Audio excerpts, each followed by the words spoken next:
Selamat malam Sobat Binar semuanya, ketemu lagi bersama kami di Berarti live TikToknya Berbinar Insightful Indonesia.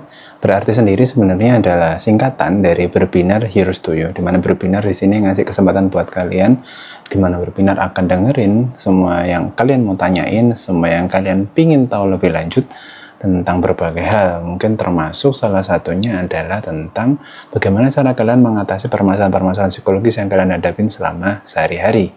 Dan nggak harus tentang diri kalian, tapi bisa jadi ini tentang diri teman-teman kalian yang mungkin karena kalian ini tipikal orang yang suka bantu orang lain, suka jadi pendengar yang baik, atau suka bantuin orang lain buat nyelesain masalahnya, tapi kebetulan pas permasalahannya lagi kalian nggak tahu gimana ngasih solusinya, boleh banget dibahas di sini. Tapi jangan lupa rule-nya, kita harus tidak perlu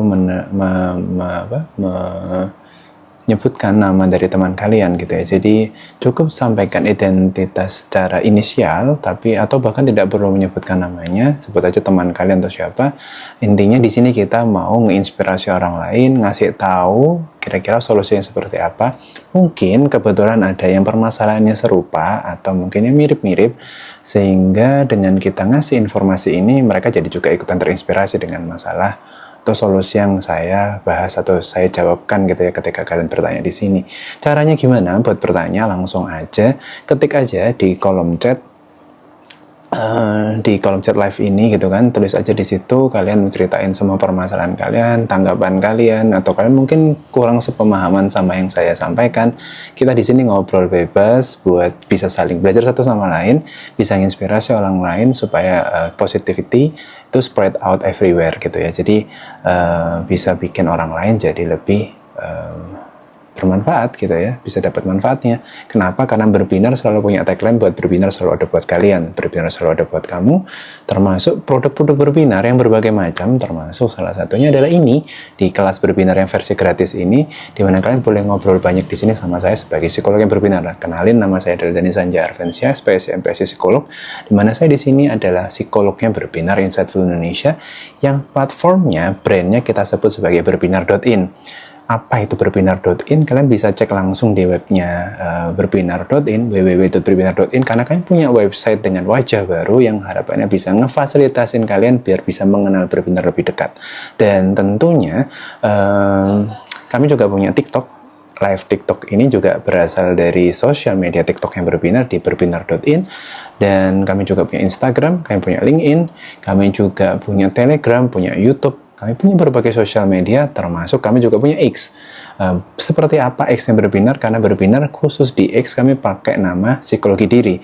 Langsung aja join di sana, karena kalian bakalan dapetin cara penyampaian yang berbeda dengan gaya X, dengan gaya tweet-tweet kami yang tentunya bikin bisa orang jadi lebih terinformasi, teredukasi tentang psikologi gitu ya harapannya.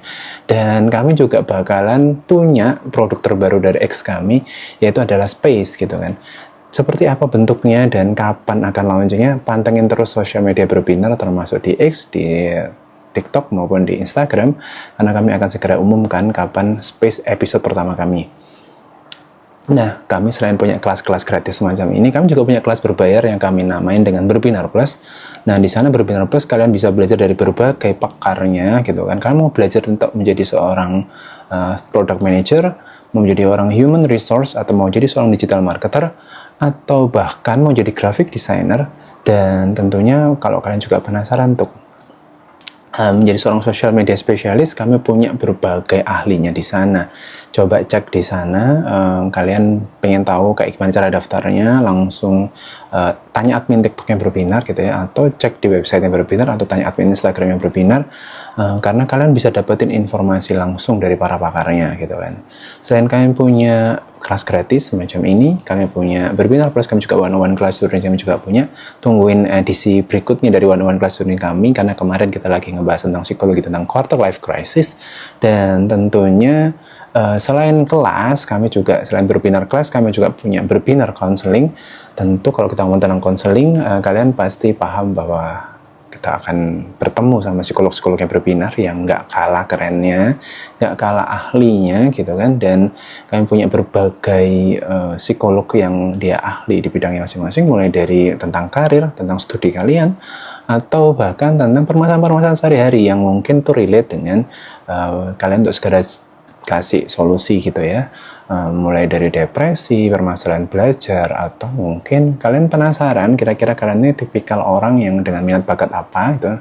Nanti nggak cuma dapat konselingnya, kalian juga akan dapetin arahan untuk bisa ngikutin psikotes di Berbinar kayak gitu ya.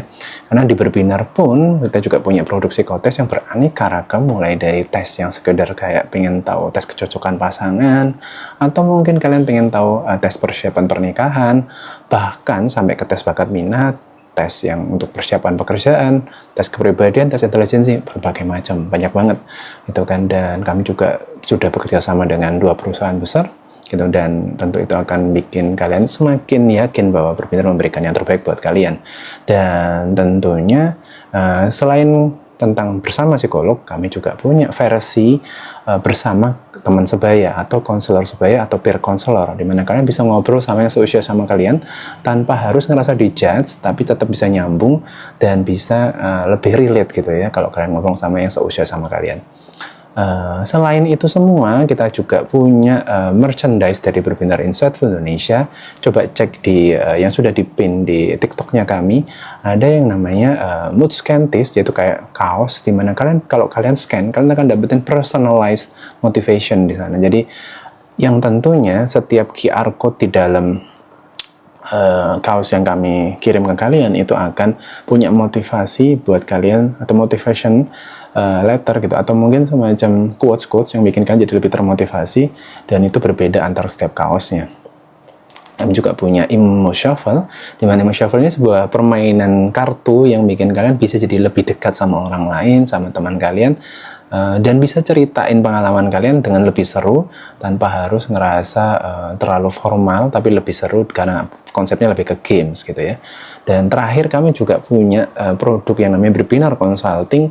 Ini adalah sebuah produk yang kami ingin memfasilitasi teman-teman yang suka bikin bisnis atau punya startup, atau mungkin kalian baru ngawalin bikin bisnis baru tapi bingung caranya gimana ngelola SDM gitu kan. Kami punya Berbinar Consulting.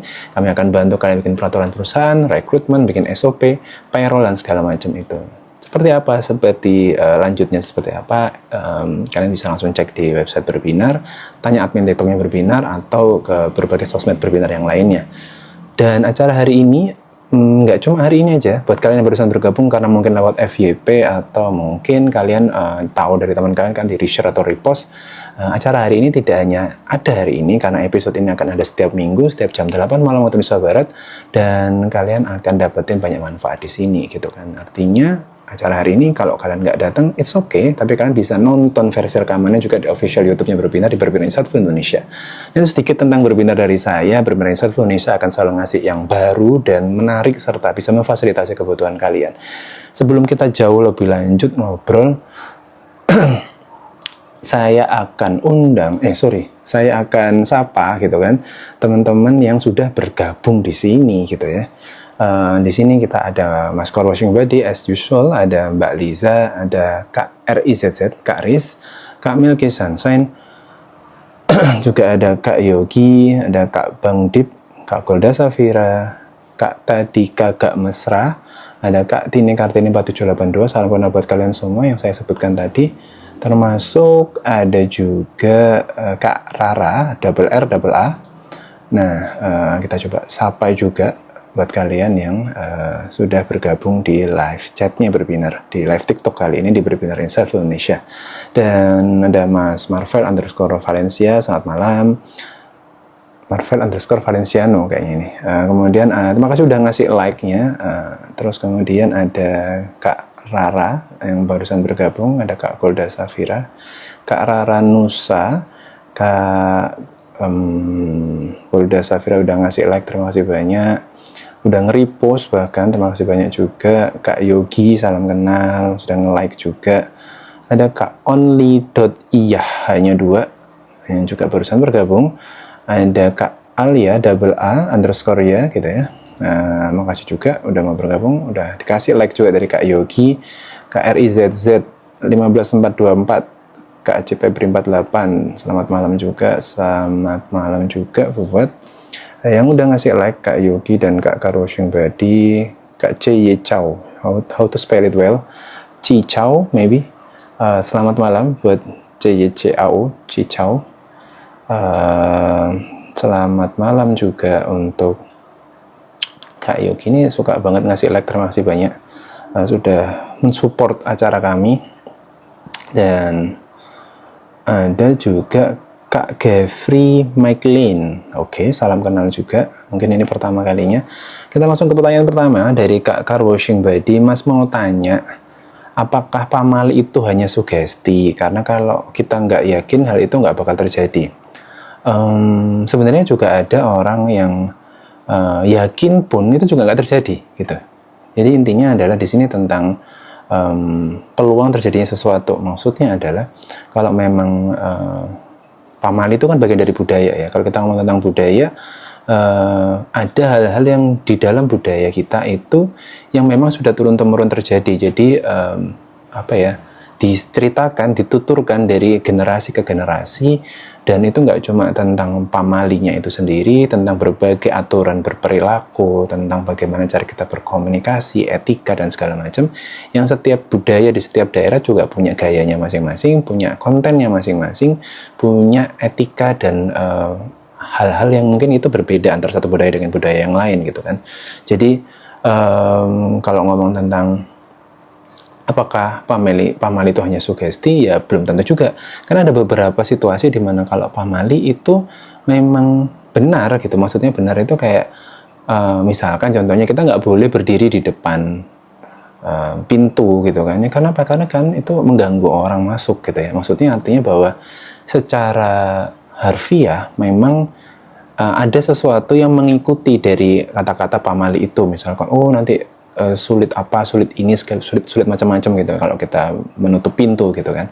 Nah, maksudnya berdiri di depan pintu. Tapi kalau kita ngomong tentang logikanya gitu, ya benar juga sih sebenarnya. Kalau di depan pintu terlalu lama, ya menutup orang yang jalan masuk, mengganggu, kurang estetis dan segala macam kayak gitu.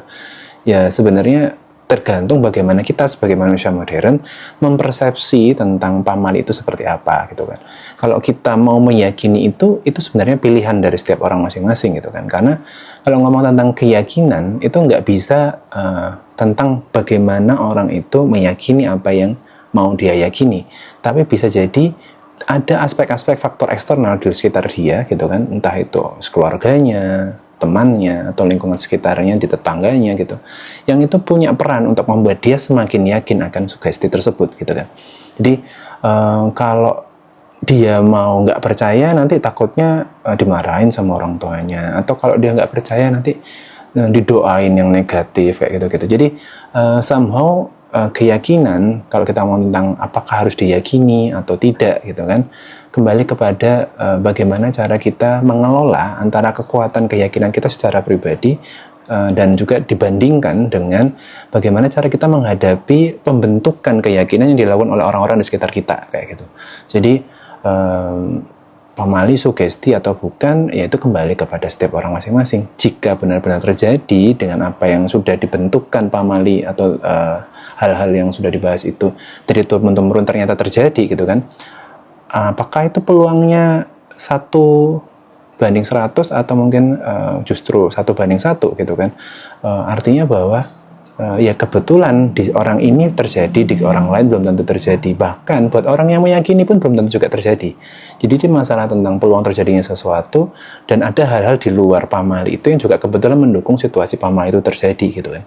Jadi terjadi atau enggaknya juga ada aspek-aspek yang mendukung juga di dalamnya. Kalau aspek-aspek pendukung yang nggak terjadi, nggak mendukung, ya maka juga nggak akan terjadi gitu kan. Jadi ini based on every person perspective gitu. Jadi dan juga ada aspek faktor eksternal yang juga bakal mempengaruhi itu gitu kan, apakah itu benar-benar terjadi atau enggak. Mungkin supaya lebih seru, kita lama ini enggak kita invite orang buat ngomong bareng sama kita gitu kan. Coba kita tanyain pengalamannya Kak Karwashing Badi tentang pamali atau sugesti yang ditanyain dia di kolom live chatnya kayak gitu. Oke, kita coba invite. Saya karena lama tidak menggunakan fungsi invite agak lupa ini sebentar. Oke. Halo. Kedengaran. Gimana? Oke. Saya kan lagi kepikiran aja kan maksudnya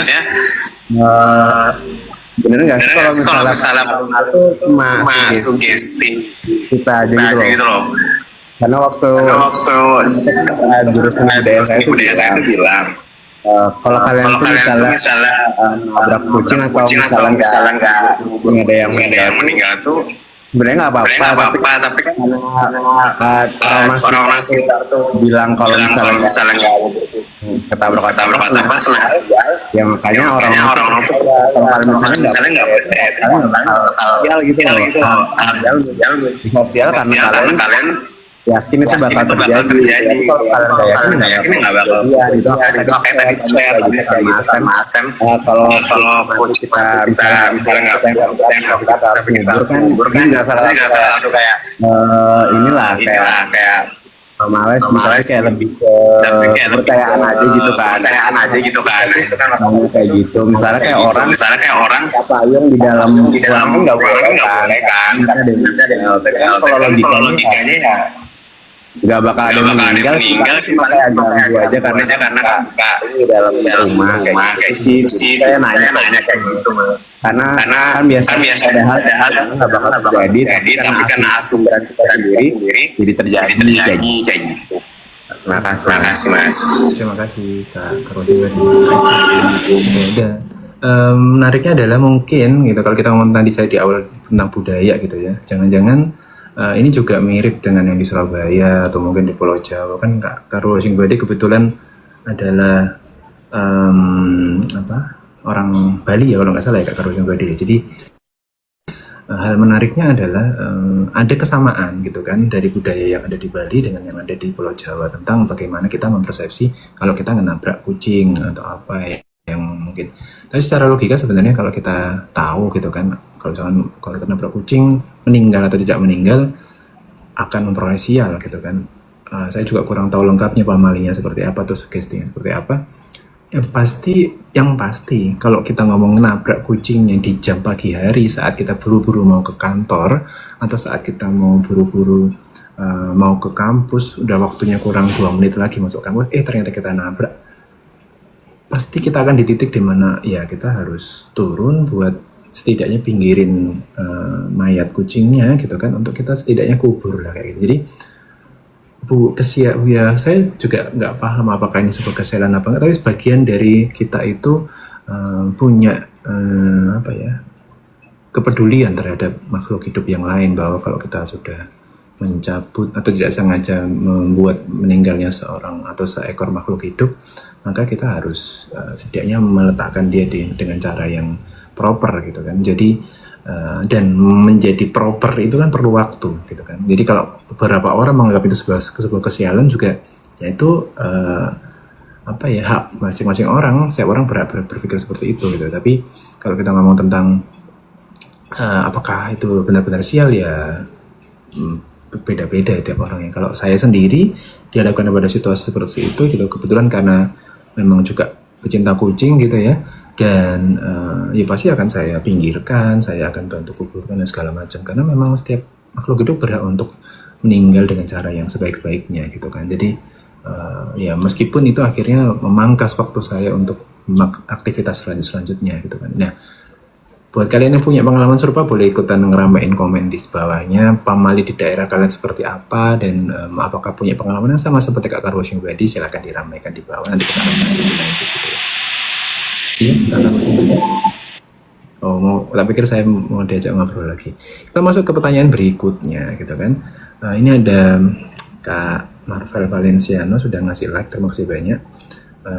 Kak Liza juga udah nge-share live-nya gitu kan, supaya viewersnya makin banyak, terima kasih banyak. Dan Kak Riz menyapa, selamat malam Mbak Dani. Selamat malam Kak Riz, RIZZ. how to spell it, Riz atau Riz gitu ya mungkin ya. Marvel underscore Valenciano. Malam Pak Denny, selamat malam juga. Milky Sunshine, malam Pak, selamat malam. Ada pertanyaan dari Milky Sunshine, apakah menjadikan idola sebagai role model itu sehat secara psikologis? Batasannya ya kalau kita bilang ya. Jadi kalau kita mau bilang apakah itu sehat secara psikologis, kalau sudah kelewat batas. Nah, kelewat batas itu yang seperti apa? Itu juga harus kita pelajari lagi. Maka itu biasanya menyangkut dengan ada ketidaknyamanan lingkungan sekitar dengan apa yang kita lakukan. Ini nggak cuma tentang bagaimana kita mengidolakan seseorang sebagai role model atau yang kita jadikan contoh gitu ya.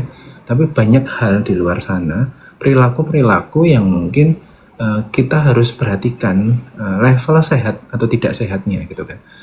Salah satu contohnya kalau kita pelajari yang sederhana aja tentang di psikologi itu ada istilahnya namanya piramida Maslow gitu ya.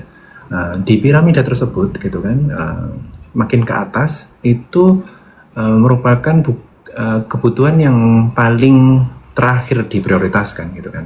Sedangkan yang di bawah, karena kita ngomong tentang bangunan piramid itu adalah fondasi yang paling kuat di bangunan apapun, tuh yang paling bawah yang paling menjadi fondasi. Sehingga kalau kebutuhan yang paling bawah itu merupakan kebutuhan yang paling prioritas, kebutuhan paling primer.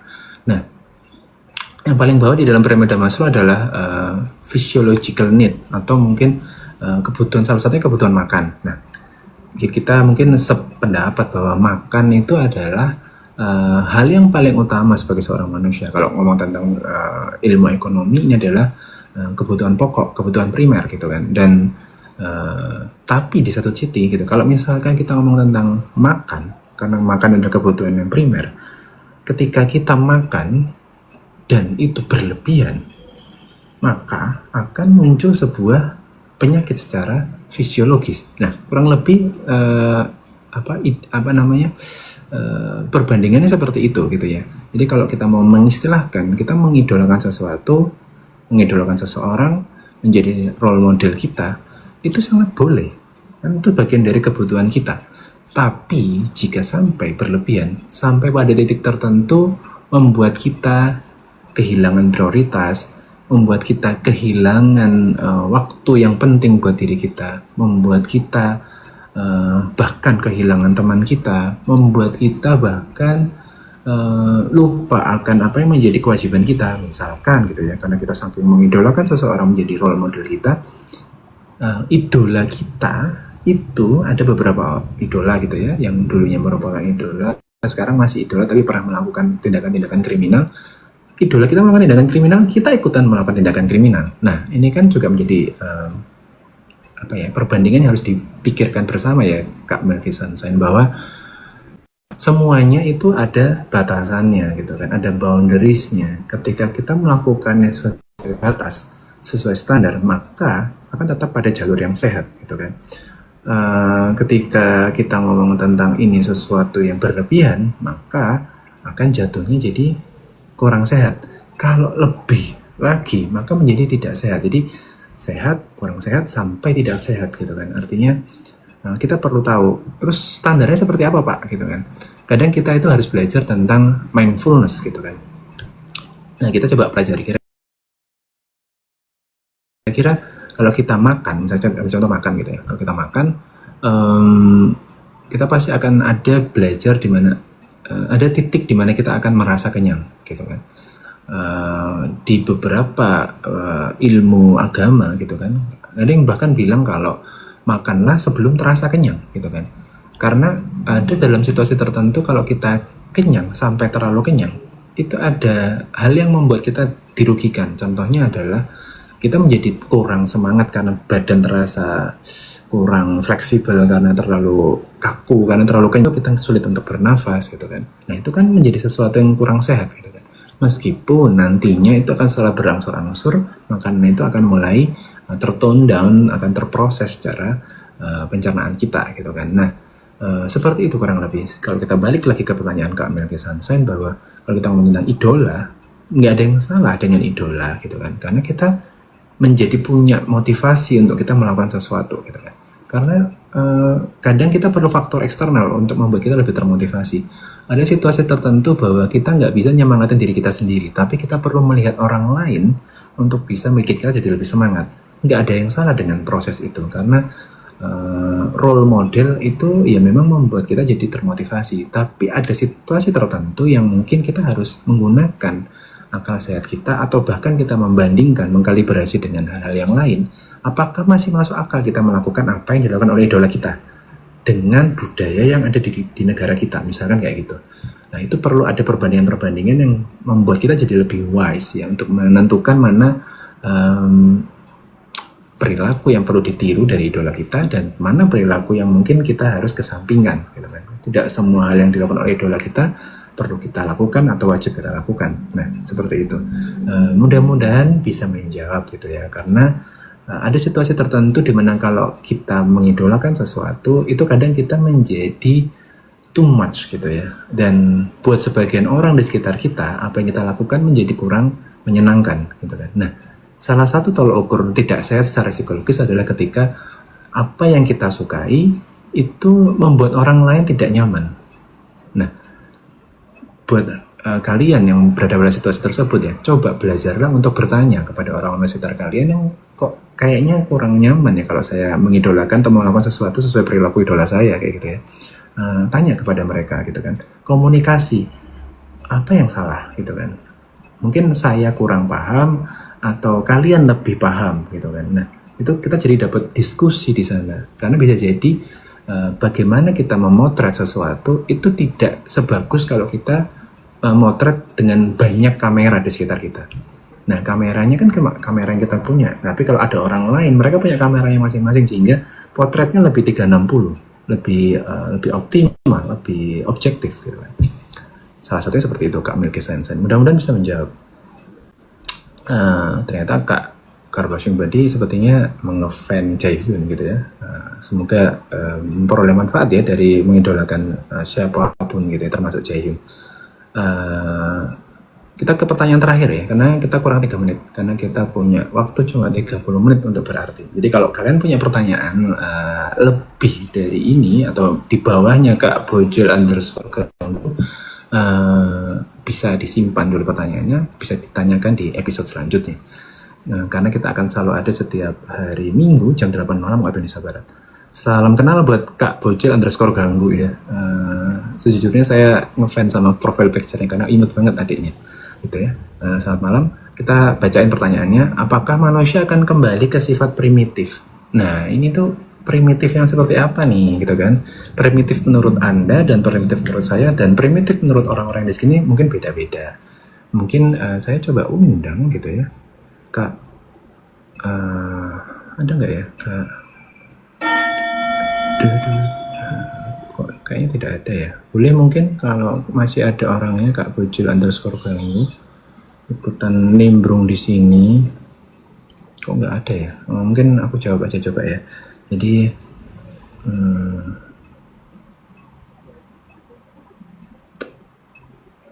oke, kok kayaknya tidak ada orangnya. Iya sayang banget nih. Kak Bojel _ganggu yang bertanya tidak ada ininya orangnya. Oke, saya jawab dulu aja ya.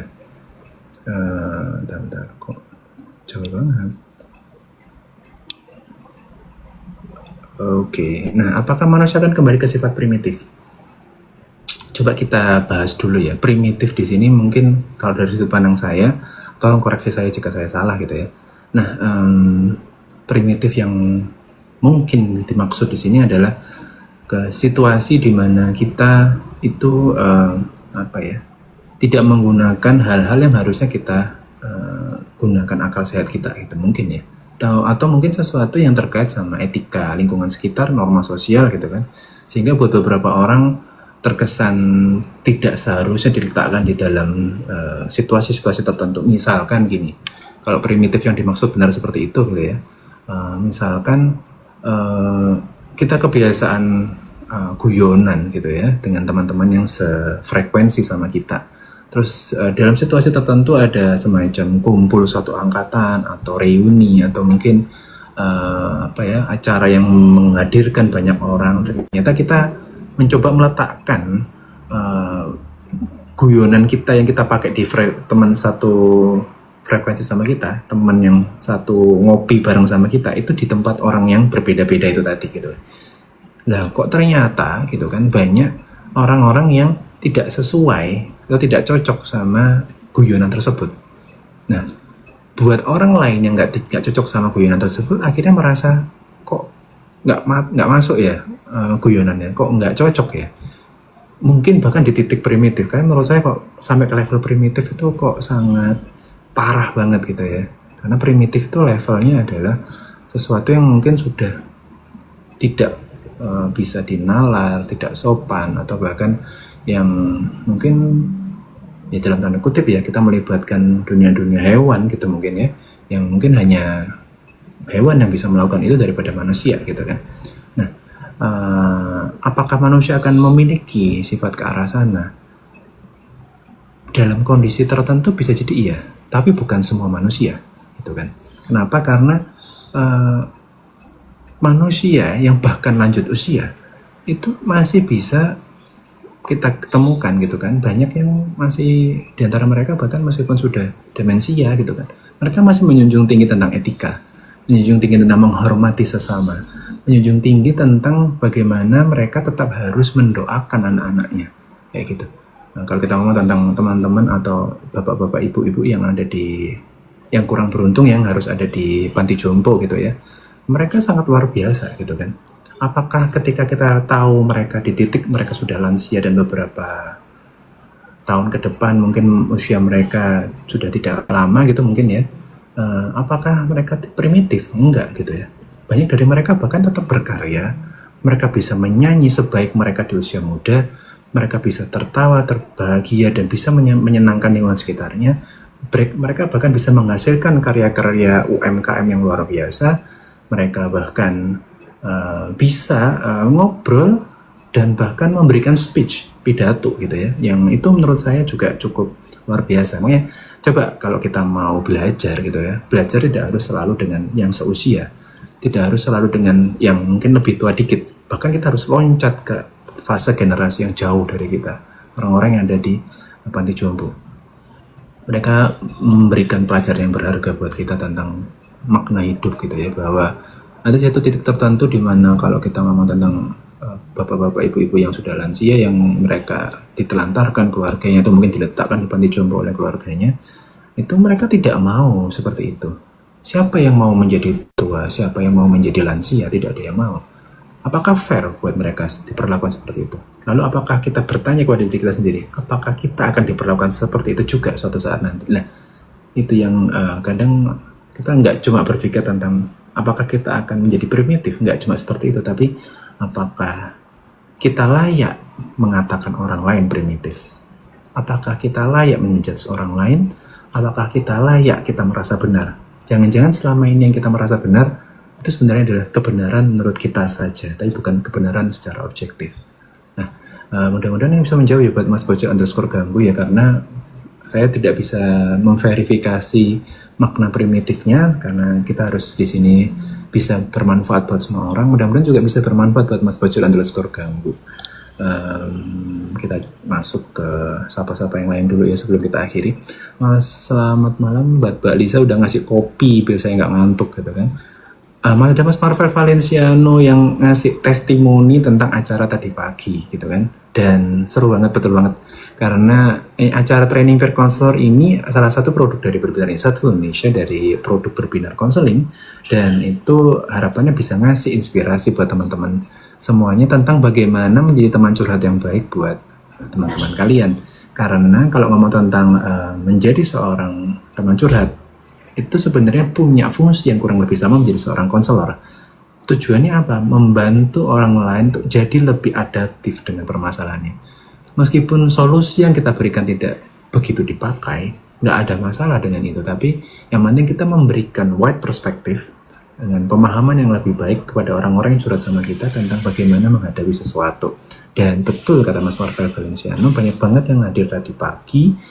Dan 2 hari kita bikinnya gitu kan. Kalau memang kalian tertarik buat acara ini ada lagi, langsung tag di adminnya Berbinar di Instagram maupun di TikTok.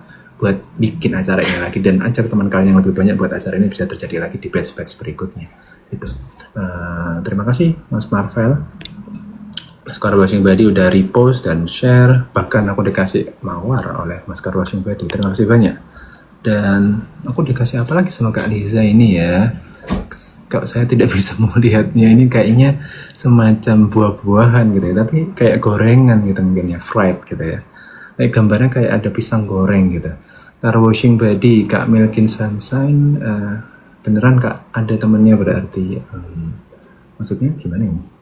Oke, yang nyambung sama yang di atasnya ya.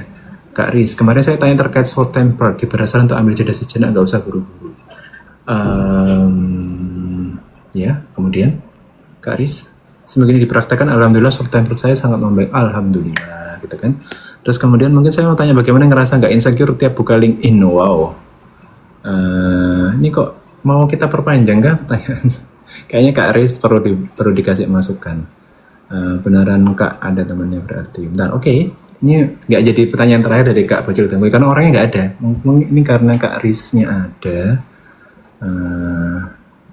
Bolehlah kita undang sebagai penanya terakhir ya. Mudah-mudahan berkenan ya. Saya coba undang Kak RIZZ. Oke. Selamat malam Kak RIZZ. Saya sudah kirim invitation linknya. Just accept by doing the touch the button ya. Halo, selamat malam. Selamat malam, Pak Dani. Selamat malam. Waduh, saya baru pertama kali pakai yang beginian. Gimana? Jadi ceritanya itu dapat masukan dari siapa ya? Dari saya kah? Ya Pak, maaf Pak. Kan kamu bilang kemarin saya tanya terkait short temper, diberi saran untuk ambil jeda sejenak, nggak usah buru-buru gitu kan? Iya betul kata Pak Dani juga kalau misalnya ada chat jangan buru balas, ambil jeda sejenak, diyakinkan mau bahas apa, mau balas apa. Saya praktekkan seminggu ini, alhamdulillah sih. Saya rasanya lebih sangat berkurang gitu short tempernya. Kemudian saya juga jadi nggak gampang menjudge apa sih ini orang siapa gitu. Lalu sudah lebih membaik dan sekarang kamu nanya tentang supaya nggak ngerasa insecure gitu ya tiap buka LinkedIn. Emang di LinkedIn ada sesuatu yang bikin kamu insecure kah? Kalau boleh tahu. Saya tuh ngeliat orang itu kayak ya udah sampai sini ya masih pencapaiannya gini kenapa dulu aku gini ya kenapa dulu aku tuh malah sibuk di dalam kampus aja gitu nggak nyari pengalaman di luar terus kayak kenapa sih dulu nggak disiapin dengan baik kayak banyak penyesalan aja jadinya banyak muncul penyesalan ya. Dan sekarang posisinya Kak Riz ini lagi kuliah atau sudah lulus kalau boleh tahu? Alhamdulillah sudah lulus Pak. Oke, terima kasih pertanyaannya. Coba saya bantu jawab ya. Jadi,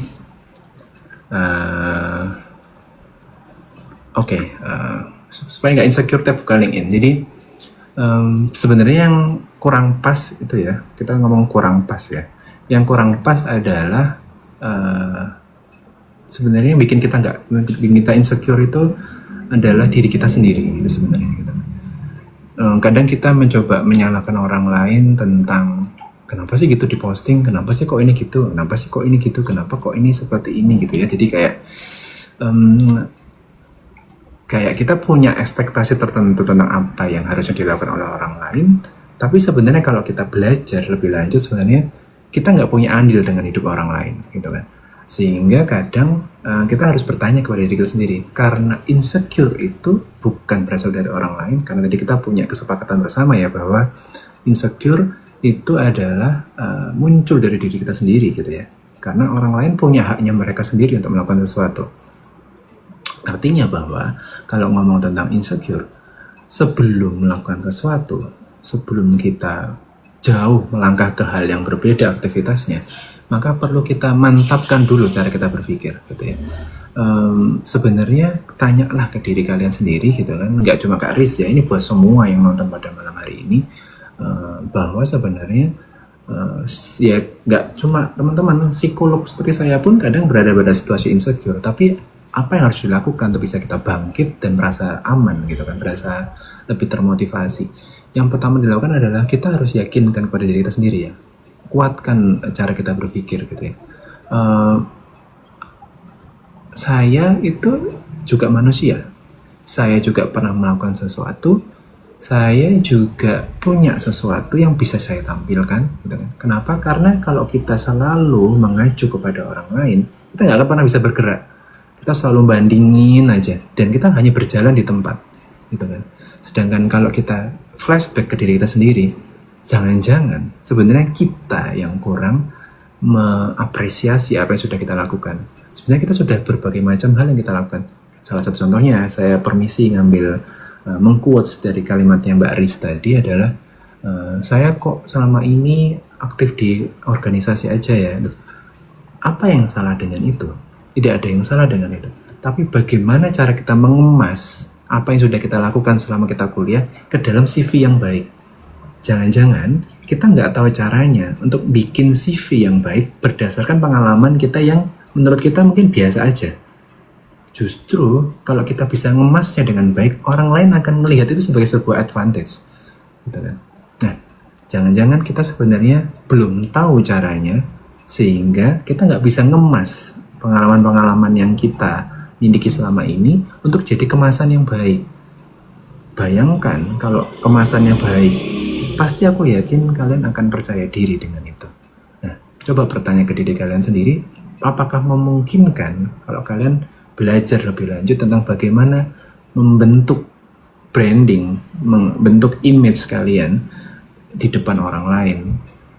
Karena selama ini mungkin kita nggak punya waktu buat diri kita sendiri. Karena selama ini kita hanya sibuk melihat orang lain, dan tidak menggunakan apa yang dilakukan oleh orang lain itu sebagai tolok ukur untuk kita belajar sesuatu gitu kan. Ketika kita buka Instagram, LinkedIn, TikTok dan segala macam, ngelihat prestasi capaian orang lain yang mungkin menurut kita lebih daripada yang kita lakukan, mungkin mulai sekarang kita jadikan ini kayak gini nih, kayak tadi mirip sama Kak Milky Sansen yang punya role model atau punya idola gitu ya. Tapi mungkin kita ngelihat orang lain sebagai acuan gitu ya. Oh, orang ini kok bisa gini ya gitu. Terus kemudian yang ditampilkan tuh ini. Terus kamu mungkin kalau memungkinkan, saya yakin kalau kita terkoneksi dengan LinkedIn gitu ya, atau dengan Instagram atau TikTok, pasti ada orang-orang yang sebenarnya kita kenal. Nah, disitulah harusnya ada salah satu kunci yang bisa kita gunakan. Berkomunikasilah dengan mereka. Tanyalah, ajarin dong gimana dong caranya. Kamu kok bisa gini, aku beritahu dong caranya. Kapan-kapan kalau ikut ini aku ajakin dong kayak gitu. Sebenarnya kita sudah punya selangkah lebih maju loh daripada mereka yang tidak terkoneksi satu sama lain di LinkedIn atau di Instagram. Kita punya satu langkah lebih maju daripada mereka yang nggak kenal orang ini, yang sebenarnya bikin kita insecure. Padahal sebenarnya itu adalah kunci bikin kita itu sebenarnya lebih punya pengalaman lebih baik daripada orang yang nggak kenal dia, gitu kan. Nah, coba berpikir seperti itu. Jadi sebenarnya insecure yang kita rasakan karena kita bandingin atau kita ngerasa kok kita nggak sehebat dia, itu rubah jadi sebenarnya kesempatan buat kita bertanya. Karena kita kenal, kita bisa DM dia, kita bisa chat atau message dia gitu kan. Boleh ngobrol bentar nggak? Aku pengen tahu nih tipsnya, gitu kan? Atau gimana caranya? Atau kamu kok bisa kayak gitu? Aku ajakin dong atau apa kayak gitu. Bukan masalah insecure akhirnya tentang bagaimana cara kita memberanikan diri untuk mulai bertanya sehingga kita dapat informasi yang bikin kita jadi lebih worth it, yang membuat kita jadi lebih spesial gitu, karena kita lebih pertama dapat informasi itu daripada orang lain nggak kenal dia, kayak gitu. Itulah fungsi dari social media networking. Jadi social media networking bukan cuma buat kita ngelihat apa yang sudah dicapai oleh orang lain, tapi buat kita bisa terkoneksi sama orang-orang hebat sehingga kita bisa belajar dari mereka. mudah-mudahan itu bisa jadi salah satu cara buat Mbak Riz untuk bisa lebih maju dan bisa lebih termotivasi ke depannya. Kalau belum berhasil, ini kan dicoba dulu nih, kayak tadi kan kamu nyoba, saran dari saya, coba seminggu dulu, ceritain hasilnya seperti apa, datang lagi di webinar live TikToknya, webinar di berarti minggu depan, ceritain pengalamannya, nanti kita ngobrol lagi, gitu ya. Terima kasih Kak Riz atas pertanyaannya, mudah-mudahan bisa membantu. Nah ini Kak Carwashing Body malah nggak usah buka LinkedIn ya boleh seperti itu, tapi bayangkan manfaat yang luar biasa kita dapatkan dari sosial media itu gitu ya. Bang Dip merasa punya ini juga ya, iya lagi Kak gitu ya, terima kasih sudah memberikan respon. Nah nanti perlahan gitu ya, kalau kamu sudah mulai dekat dengan orang lain yang mungkin itu secara pikiranmu mungkin itu hebat banget gitu ya, itu kamu akan ngerasa ada hal-hal advantage yang akan kamu dapatkan dari orang-orang dekat itu. Dan ketika kamu sudah dapetin ilmunya terus kamu praktekkan ke dalam dirimu, nanti kan kemasanmu akan berubah, kamu perlahan akan mulai percaya diri dan memandang membuka LinkedIn itu nggak jadi deg-degan lagi, justru malah ketagihan gitu, karena kamu selalu dapat sesuatu yang luar biasa dari social media networking gitu. Oke, gitu kan. Nah ini juga ada nih, betul, karena webinar punya berbagai konten yang menarik ya, sehingga Kak Carwashing Body buka LinkedIn cuma buat like postingan webinar. Oke, kita overtime 16 minutes ya, but it's okay karena kita mau bikin spread out our positivity ya. Mungkin seringin buka X biar war pendapat sama orang-orang. Kita dapat flash goal, terima kasih banyak. Aku dikasih nasi padang setelah dapat gorengan dari Kak Liza, terima kasih banyak Kak Liza. Kayaknya Kak Liza suka nasi padang. Carwashing Body, Kak Riz, wah sebagai orang yang gampang emosi sangat nggak baik, justru buka X buat like berbinar. Oh menggema, sorry ya, kedekatan ya device-nya ya, kayaknya mic-ku deh kedekatan. Maaf ya Kak Riz kalau nggak nyaman dengarnya. Aku dikasih hati sama Kak Marvel Valenciano, so sweet banget. Apalagi baca komunitas marah-marah, oke. Sebentar ini kok klik-kliknya agak sulit ya. Oh, Kak Riz juga suka kucing sama. Saya suka kucing itu sekitar mulai tahun baru kok, saya pecinta kucing newbie sekitar tahun 2020 ya, ketika pandemi saya suka kucing.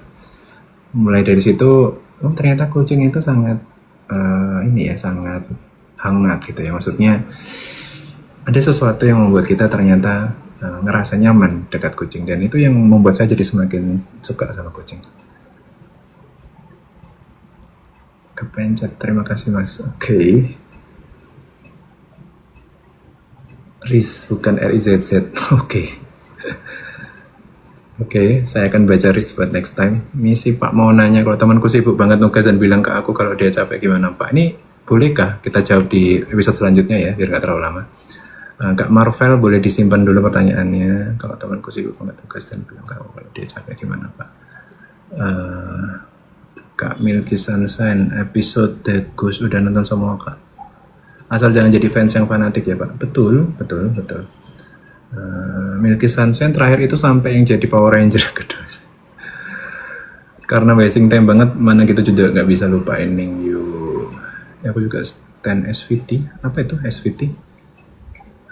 Kayaknya saya harus belajar dari teman-teman Gen Z ya. SVT.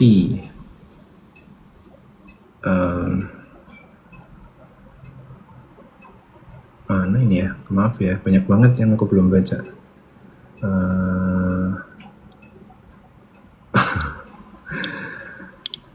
Oke, apa sih ini Gus? Aku juga belum tahu nih. Boleh dong dikasih tahu apa itu Gus?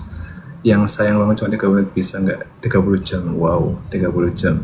Webinar staffnya kalau nggak K-popers ya tayin tuh.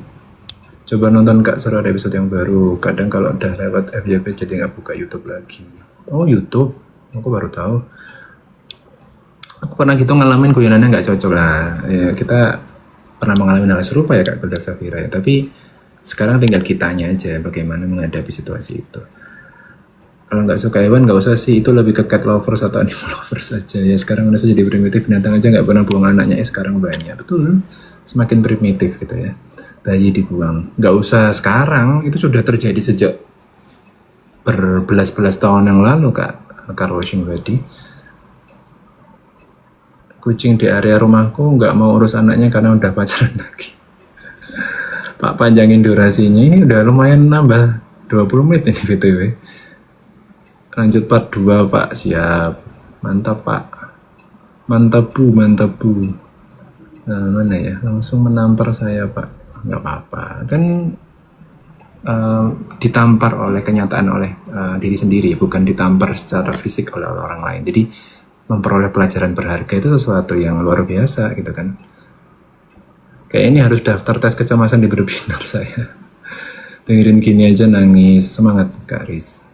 Everything's going to be well. Saya juga 2021 baru suka karena pandemi. Betul.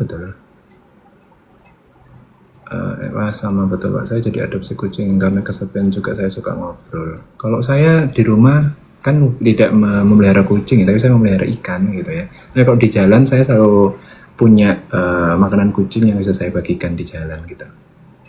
Sejak zaman Nabi Musa Kak buang-buang bayi. Udah mau sejam, Riz ke Sungai Nil. Oke, terima kasih banyak buat teman-teman semuanya. Hari ini sangat seru sekali. Kita reach 15.400 apa ini? Love ya, like ya. Likes-nya sampai segitu gitu ya.